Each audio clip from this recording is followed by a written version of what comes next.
Hello mga friend. Heto at may binili ako. Siya nga pala, tanong ko nga pala sa inyo, alam nyo ba ang prutas na ito? Yan, kilala nyo ba yan? Isa rin ba to sa mga paborito nyo? Ito ang prutas na hindi mo kayang itago. Mangangamoy at mangangamoy talaga siya. Yan, tama kayo. Isa ito sa mga paborito kong prutas, ang langka. Yan, paborito ko to sa halo-halo. Hinahanap ko lagi yan kapag may halo-halo. Gusto ko may langka. Ayan, bumili nga pala ako nito. 1/4 lang to karami.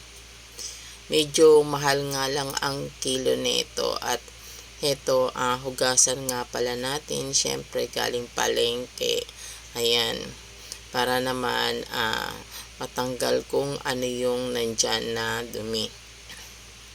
Ayan, patuluin natin siya para yung tubig ay mawala.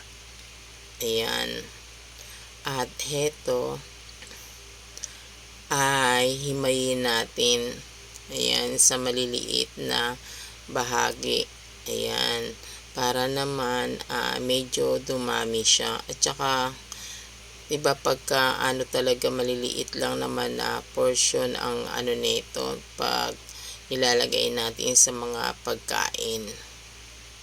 Alam nyo ba guys, gustong gusto ko talaga tong langka na to. Bango talaga ako sa kanya. Ang bango talaga niya. Ayan, nahimay na natin. At magpainit tayo ng ating kawali. Ayan, lagyan na natin ng konting tubig. Ako, tinatansya ko na lang, ayoko ng suka at depende na lang sa dami na gusto. Kayo bahala na kayo kung gaano karami ang gusto nyo na dami ng tubig. At heto, may asukal ako. Itong asukal na to ay brown na brown talaga siya. Ayan, mga 1.5 cup yan. Nilagay na natin.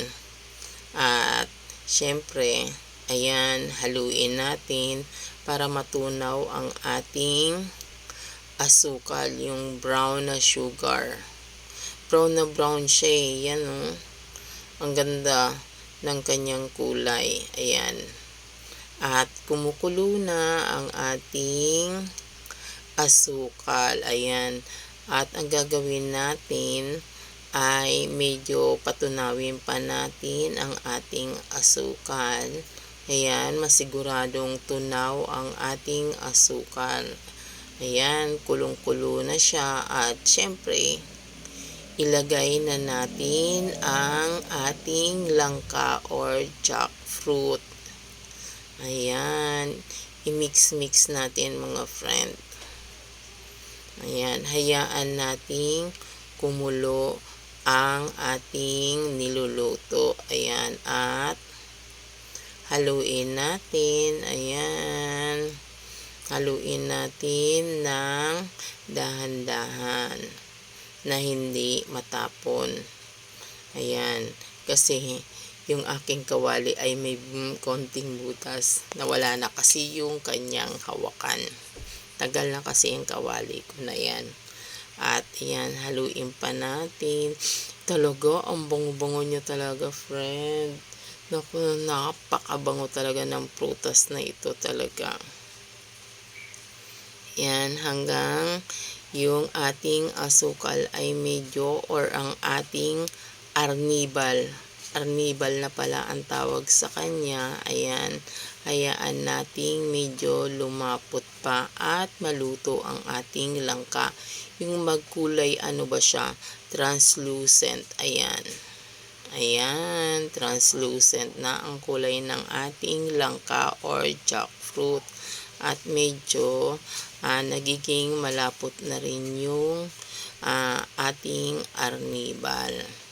At syempre, sarado na natin ang apoy at yan, palamigin na natin ang ating minatamis na langka or ang ating jackfruit jam. Ayan, ang sarap nito ihalo sa halo-halo. Ang sarap niya.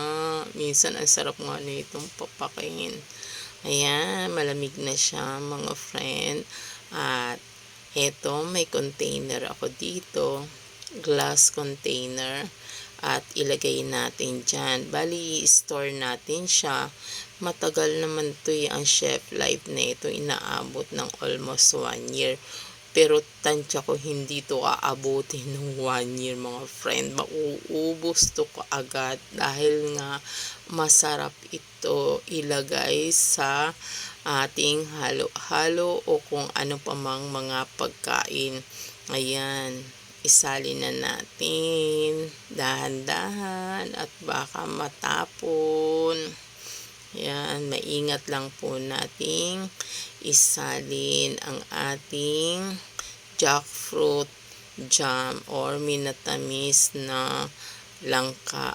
Ang sarap-sarap talaga niya. Ang bango talaga mga friend.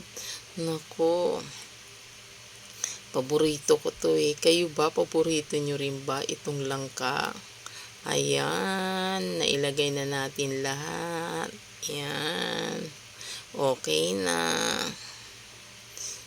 Diba? O yan.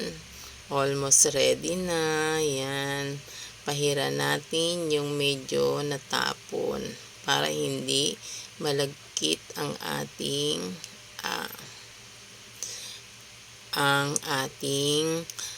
lalagyan. Ayan. Takpan na natin. Ayan. Ready na siya. Ayan. Store na natin siya. Diba? Ang dali lang gawin mga friend. Wow. Naku. Minsan talaga mapapapak to. Minsan pinapapak ko to mga friend dahil talaga gustong gusto ko talaga ng langka. Ayan. Hanggang dito na lang. Bye-bye.